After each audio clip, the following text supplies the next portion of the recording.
If you don't like using masking fluid or you can't use masking fluid because you're allergic to it, there are still solutions to achieving beautiful sea spray texture. And in this video, I'm going to show you how. Hi everyone, welcome to Artful Living. I'm Crystal Bashara and I have been an artist, an illustrator, and arts educator for over 25 years. And here on my channel, we explore ways in which we can cultivate more positivity in our lives on a daily basis. I'd like to add a little bit of ocean spray here. I've got a couple of different ways to achieve that without using masking fluid. So my trick to doing this to get believable, beautiful texture is scratching. Now I'm using a Scratchboard tool that's fitted into a calligraphy pen nib holder. I've had this for probably 35 years. This is my favorite tool because it has a bit of a soft arrowhead. It's the number 113 Speedball nib. It's not so sharp that it's going to actually cut through the paper. What we're looking to do is almost just tear with precision the upper layer off. So we're looking for a nice ocean spray, which means just a little bit more of a splatter look that I wasn't able to achieve or that I didn't think I needed at the time with the masking fluid. So all I'm going to do on 100% dry paper, by the way, I'm only working on 140-pound paper, so it's a technique that will still work really nicely for you. Let me just angle the camera so you can have a better look.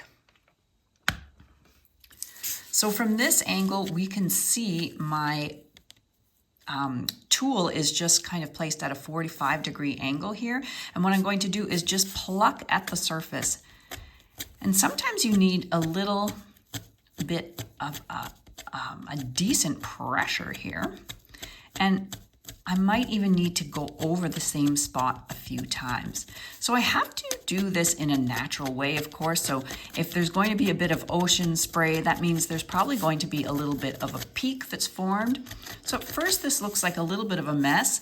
I'm going to clear this out so you can see it. You can even just use some dry tissue. So I've scraped up a little bit more of a peak here, and I'm actually just going to pluck this away too. The reason why I like this technique is it actually gives me a really rough edge, and it's a much more natural edge. If I were going to hand paint all these little splatters, it actually would look a little bit more mechanical, whereas this I can pluck out really tiny, tiny small pieces, even with this round head. Again, I'll just take this away. So I can just keep adding or building upon the shapes that I already have. So the more I go over one area, the whiter the paper is, and I can make these shapes as big or as small as I want. A really good, firm sort of pluck. So I'm really digging in and then, whoops, scooping away like that. The other thing I like about the scratching tool is that let's say I've got this very smooth edge right here and I want to rough that up. In addition to plucking, I can actually just scrape. And it really gives me a similar effect to the masking fluid. I like the roughness that the Scratchboard tool provides. So if you're not a fan of the texture afterwards, all you need to do is take a clean fingernail, one without nail polish, and you're just going to burnish down the edges. Now, if a soft highlight is what you're after, you're actually going to use a lifting technique. So let's say the light is just catching on this edge, and currently I've got a very hard uniform edge running the entire way along the edge of my wave. I'm going to take a stiff synthetic brush like my ivory flat here. It's not a hog's hair brush. Now this is a nylon bristle, but it is a really rigid brush. It's not typically something I would use to paint watercolor with, but it is my workhorse. It is an incredible lifter, and you can look for the link below in the description box if you're interested in getting your hands on it. And watch this puppy go to work. All of the links to any products that I've mentioned in this video are listed below, and following them through helps to support my channel so I can continue creating free content just like this for you. So you need a fair amount of water for this lifting technique, and that's key. So my brush is loaded with water, my paper is dry, and what I want to do is just soften the edge.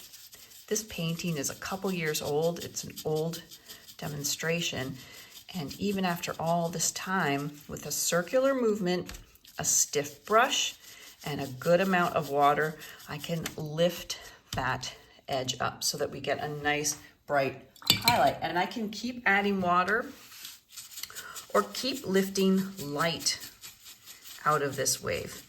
The key is to not be too aggressive with your paper. You don't want to damage the texture of the paper. If you use enough water, you'll be able to lift most of the pigment off. Now, some colors are staining, of course, and you can't always get back to white, but this is one option. Now, let's say I wanted to revisit this scratched area. Maybe I want to have a fine mist.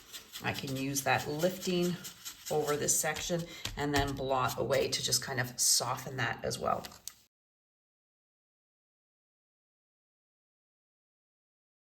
So this gives you a really pretty highlight. It also gives you an opportunity to soften any harsh highlights, lift some of the harshness off of that edge, and blot. I like blotting away that extra pigment buildup because it will collect and create a hard edge if I don't quickly blot away the liquid and the pigment that has been lifted during this process. Now, the third and final way is, yes, I said not white paint, but you could use white ink. And this is the best pen that I found. If you want to have a few little very precise touch-ups to your highlights on your waves and add a little bit of sparkle, this is the key for you. Of course, if you're entering into competitions where they refuse paintings that have any opaque paint or extra mediums mixed in, this technique is not for you, and you will revert to those first two options. But let's say you did want to add a little bit of highlight. You have to make sure your paper is 100% dry. This is the most opaque white pen that I have found on the market. I only have to go over it once. I find it really, really lovely and quite fluid.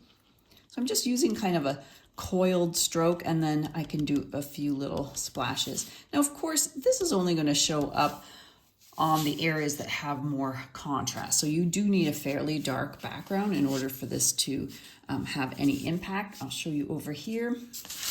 I'll just approach it from this side so that my hand's not in the way.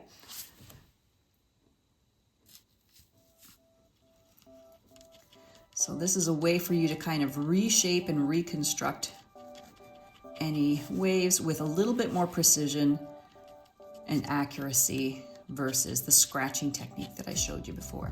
You can put a few little splashes in there.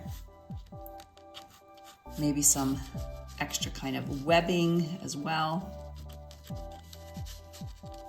which will add a little bit of dimension to your waves.